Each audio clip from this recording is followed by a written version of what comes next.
Shalom. Saya berterima kasih ke Pak Pendeta yang sudah mengundang saya untuk membagikan renungan firman Tuhan. Juga saya mengucap syukur untuk jemaat-jemaat yang ada di sini. Satu kehormatan bisa berdiri di sini dan membagikan firman Tuhan. Karena sudah berdoa, biasanya saya berdoa, tapi Pak Pendeta sudah berdoa untuk kita mau mendengarkan apa yang Tuhan ingin sabdakan ke kita. Saya akan berkhotbah, saya tidak akan membaca firman Tuhan, tapi saya ingin saudara membuka, itu ada dalam 1 Samuel 17. Ini cerita mengenai Daud dan Goliat. Saudara bisa membuka sambil membaca, sambil mendengar apa yang saya akan sampaikan. Ringkasan dari teks ini bicara tentang orang Israel. Mereka sedang berhadapan akan berperang dengan orang Filistin. Jadi setting cerita ini mereka sedang berhadapan dalam peperangan. Mungkin zaman dulu mereka memang mengumpulkan banyak orang dan berhadapan dan saling untuk menyerang satu sama lain. Orang Israel sedang menyiapkan tentara-tentaranya, tapi ada sesuatu yang menakutkan mereka. Namanya Goliat. Saudara pasti kenal, tahu, ingat cerita ini waktu saudara di sekolah minggu mungkin, atau pendek kata saya berasumsi saudara tahu cerita ini karena populer dalam firman Tuhan ya. Selanjutnya Goliat selama 40 hari dia menantang orang-orang Israel ini. Dia mempermalukan orang-orang Israel ini. Jadi pendek kata, bayangkan dari pagi sampai sore selama 40 hari dia mempermalukan orang Israel. Tentunya ini perang psikologi sehingga orang Israel memang kalang kabut bagaimana mengantisipasi. Raja Saul dia memenangkan banyak peperangan. Tapi dia diperhadapkan dengan satu situasi yang memungkinkan dia bingung harus buat apa. Lanjut cerita, Daud disuruh papanya untuk membawa makanan ke kakak-kakaknya dalam teks ini, dalam cerita ini. Dan Daud juga mengalami dan dia melihat tentang situasi yang tidak seharusnya terjadi pada orang Israel. Orang Israel dipermalukan dan orang Israel tidak membela keberadaan mereka, melainkan mereka tidak tahu buat apa. Sehingga Daud berkata, siapa orang kafir ini yang mempermalukan bangsa pilihan Allah. Oke. Jadi akhirnya keluhan dari atau komplain dari Daud itu didengar Saul, sehingga Saul memanggil dia dan bercakap-cakap. Oke. Si Daud bilang ke Saul, "Nggak usah takut raja, Tuhan akan berkarya, kita akan mengalahkan orang kafir ini." Oke. Si Saul dia udah berpuluh-puluh kali menang dalam peperangan, tapi di titik ini dia udah bingung. Sehingga orang yang biasa ini, lihat profil dari Daud, orang biasa masih muda, mungkin umuran saya nggak tahu ya, tapi masih muda. Oke. Dia sebenarnya tidak dipercaya bahwa dia akan berperang untuk mewakili kakak-kakaknya. Itu sebabnya orang tuanya memberikan dia pilihan untuk mengembalakan kambing domba. Anak biasa, tidak ada perawakan prajurit. Oke? Waktu bertemu dengan Saul, bayangkan orang yang tidak berpengalaman itu datang ke Saul dan akhirnya Saul menyetujui dia. Oke, silakan berperang. Si Saul bilang, pakai dulu ini perlengkapan baju perang, ya kan? Daud mencoba waktu itu, tapi karena baju ini nggak pas, jadi dia nggak pakai gitu. Jadi dia cuma bawa. Masih ingat apa yang dia bawa? Ya kan? Apa kau TDP nama tuh orang Tunano bilang itu? Kan? Cuma alat itu, batu dengan alat untuk melontarkan batu dengan tongkat. Jadi simple, oke? Cerita ini tentunya ada maknanya, benar? Kalau itu ditulis di kitab suci, berarti kita perlu mengetahui dan menggali apa maksud cerita ini dibukukan dalam kitab suci. Jadi saudara-saudara yang kasih dalam Tuhan, saya mau membawa saudara, mau bersiara. Saya tidak mau berkhotbah supaya saudara tertawa. Saya tidak mau cerita tentang hal-hal yang lain, tapi saya mau ajak saudara untuk merefleksikan sesuatu yang saya sampaikan tadi di teks ini, 1 Samuel 17 ya. Kita mau refleksikan tentang apa makna atau maksud dari tulisan ini, sehingga kita bisa melihat ibarat kaca cermin ya, kita bisa melihat diri kita yang ada dalam proses cerita ini. Ya, nak. Saya kira kalau kita lihat ada orang yang setting ini, ada orang, ada pribadi, yaitu Daud, oke, ada Saul, terus ada peristiwa di mana bangsa Israel sedang berperang, oke, terus ada Goliat. Goliat ini dia mewakili apa sebenarnya dalam konteks cerita ini, oke? Saya kira waktu saya membaca dan merenungkan dalam teks ini, saudara-saudara yang kasih dalam Tuhan, saya bisa melihat ada seseorang yang punya iman. Waktu dia mempraktekkan iman, tapi dia tidak melanjutkan iman karena dia kekurangan iman. Si Saul, si Goliat sebenarnya dia mewakili tentang keadaan setiap manusia sebenarnya, termasuk kita. Nanti aplikasinya kita lihat, Goliat itu sama dengan persoalan yang kita temui dalam setiap hari. Persoalan dan ada orang yang ada dalam teks ini di mana dia coba menyikapi setiap persoalan yang ada. Saul, tapi ada Daud yang lugu, tapi dia mempraktekkan imannya. Oke, mungkin kita lihat tentang Saul. Saya kira saudara tahu Saul dipilih oleh Allah, dia orang beriman. Dia tidak kehilangan iman dalam sisa hidupnya, meskipun dia tidak lagi dipilih oleh Allah untuk meneruskan kepemimpinan dari konteks raja ini. Dia berperang tentunya dengan bantuan Allah. Dia menang dengan penyertaan Allah. Dia mengalahkan bangsa-bangsa atau orang-orang sekitar dia dengan kebesaran nama Tuhan. Dan waktu dia dipilih Allah dan mempraktikkan imannya, Allah menyertai terus-menerus orang ini. Oke. Selanjutnya kalau kita lihat, dia mulai melakukan hal-hal yang tidak oke. Dia pergi ke dukun untuk minta nasihat. Dia melawan atau memberontak perintah Allah. Allah berkata, ada satu bangsa yang akan dikalahkan ini harus dibasmi sampai di ternak-ternaknya. Mungkin si Saul berpikir ini tidak oke, tidak manusiawi, masa membunuh semuanya. Tapi sebenarnya bukan konteks melanggar dalam konteks orang-orang yang akan menderita waktu dia akan membasmi orang-orang ini, melainkan dia sebenarnya tidak menaati perintah Allah. Di konteks itulah dia gagal.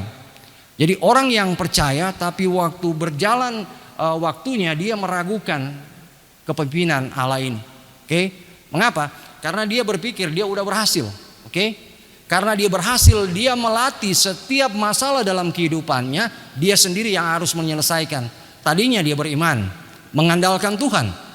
Setiap peperangan yang dia menangkan, dia melihat tangan Tuhan di situ.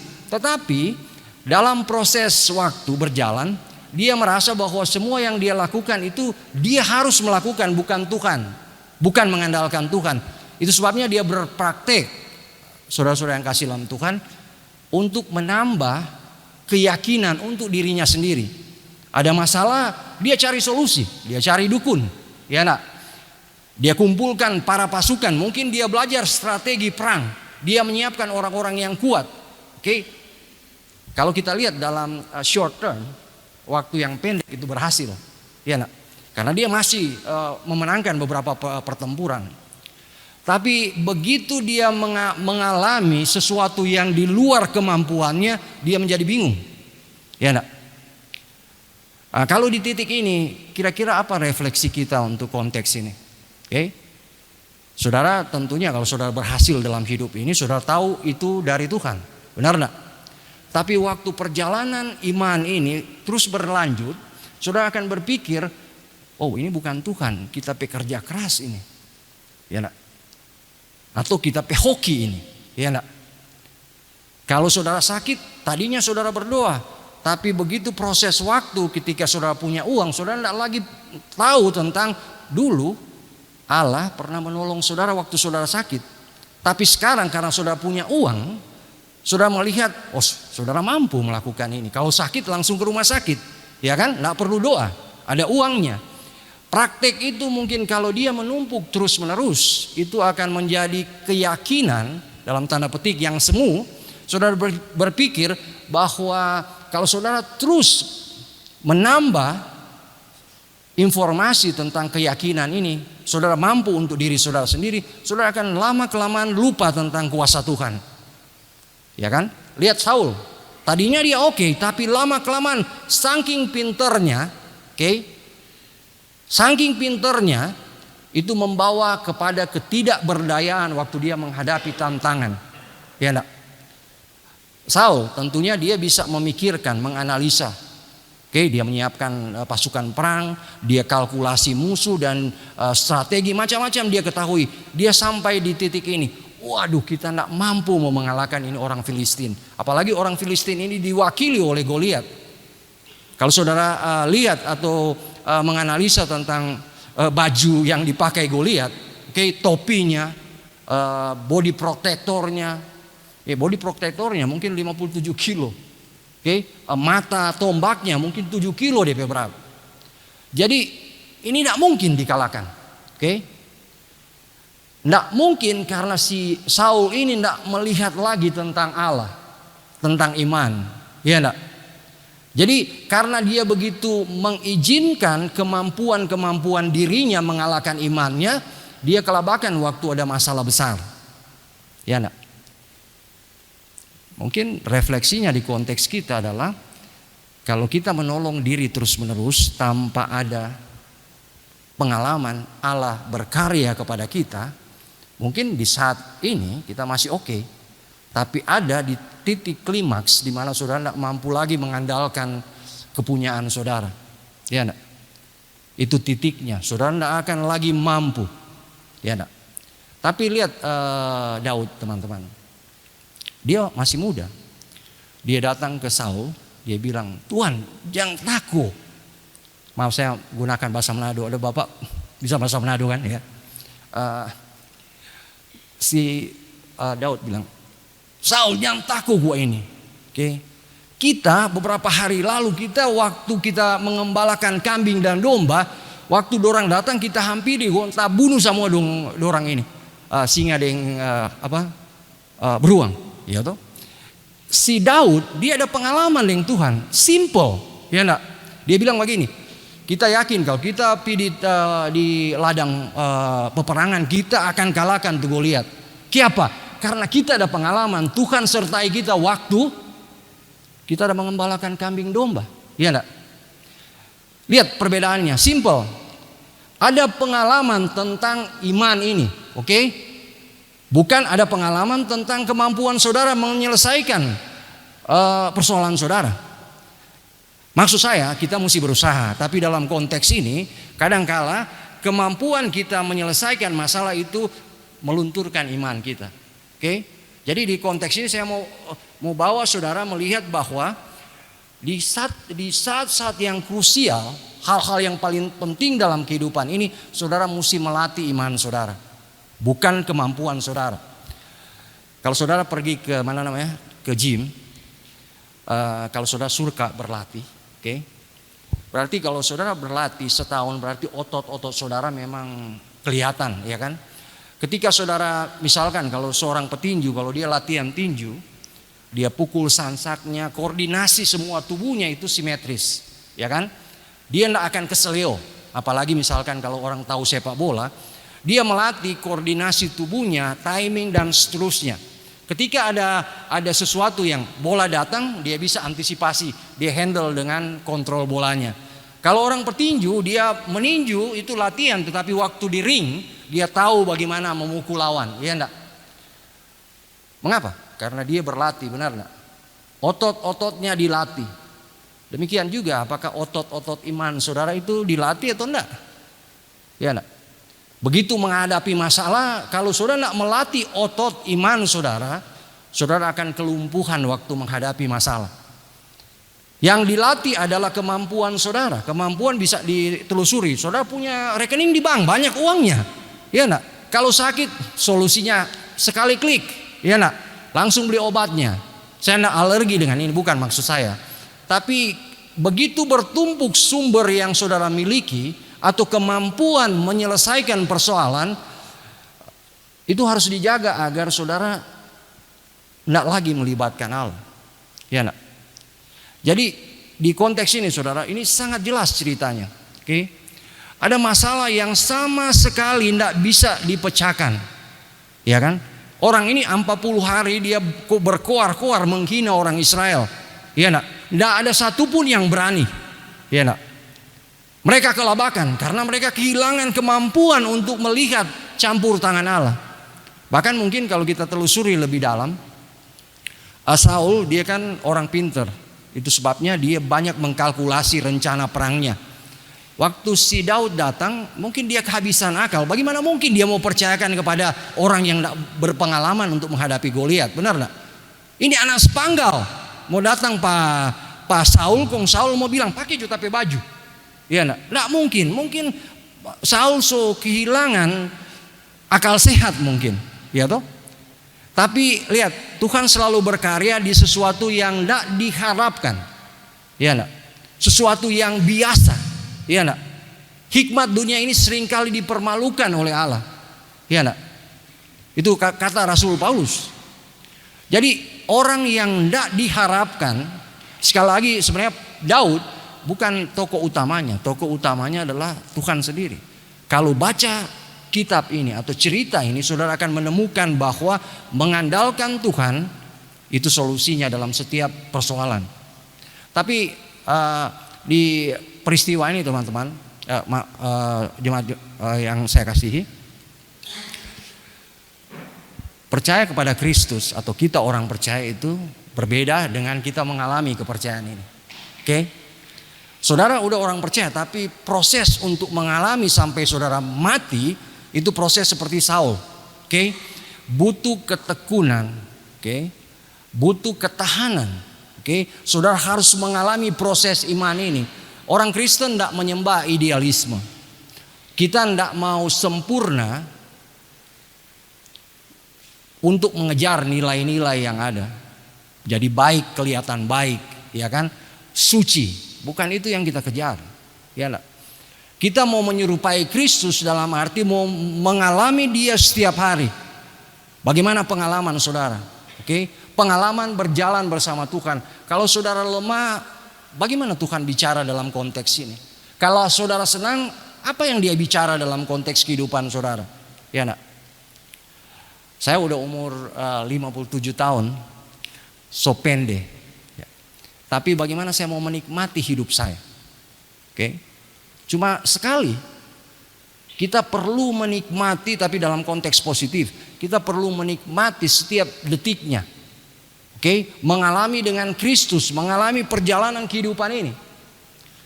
Banyak tamang-tamang pendeta, dorang takut mati teman-teman. Saya bilang, bagaimana kamu berkhotbah tentang hidup kekal kok kamu takut mati? Tapi kenyataannya untuk mengalami Kristus, banyak hal yang kita mesti selesaikan dalam perjalanan melangkah setiap hari.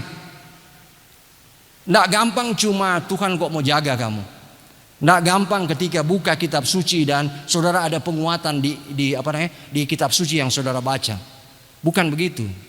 Tapi kalau iman ini dilatih, otot-otot iman saudara akan bertumbuh dan berkembang. Oke? Bagaimana melatih iman saudara? Bagaimana melatih otot iman ini supaya ketika saudara berhadapan dengan sesuatu, refleksnya secara otomatis dia menangkal sesuatu yang menerpa saudara. Ya enggak? Lihat Daud. Dia enggak kalang kabut, dia enggak kehilangan iman kalau dia berhadapan dengan Goliat. Mengapa? Karena beberapa waktu lalu dia ada pengalaman dengan Allah. Tuhan menyertai dia waktu dia mengalahkan binatang buas ini. Jadi iman ini dia perlu dilatih agar tadinya mungkin iman saudara selembal kertas. Tapi kalau itu dilatih, dia akan lama-lama semakin tebal.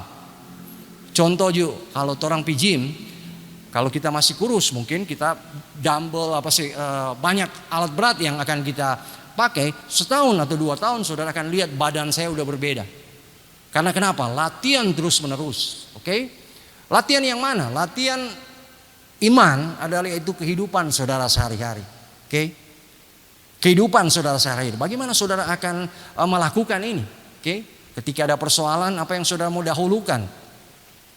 Kemampuan atau database saudara tentang informasi bagaimana menyelesaikan persoalan, atau saudara duduk bersama Tuhan. Nggak bertemu langsung dengan dia, tapi saudara ada waktu dengan dia. Bercakap-cakap dengan dia. Oke? Bukan bercakap sama seperti ini, tapi merenungkan firman yang saudara dapati setiap hari. Saya yakin saudara baca Alkitab setiap hari. Disitulah letak energinya, disitulah letak sumber kehidupan. Ya enggak? Kalau belum, coba luangkan waktu untuk ini, supaya begitu saudara dalam persoalan, saudara bisa menangkal itu dengan pengenalan atau pengetahuan ini. Iman ini bertumbuh karena saudara terus melatih dia, melatih untuk terus berinteraksi dengan Tuhan. Daud waktu dia berhadapan dengan si Goliat, dia pikir ini Daud ini memang sombong ini anak ini. Kenapa dia datang cuma pakai tongkat ini? Tuh Goliat bilang apa? Anak kira kita anjing. Kenapa anak mau pukul supaya kita pakai ini? Tapi Daud bilang kita enggak pakai apa-apa. Kita datang dengan iman, ya enggak? Banyak konteks ini, banyak orang mungkin datang dengan perlengkapan nih, mau bawa perang ini. Saul juga bilang, mana mesti pakai ini perlengkapan perang, tapi dia enggak pakai.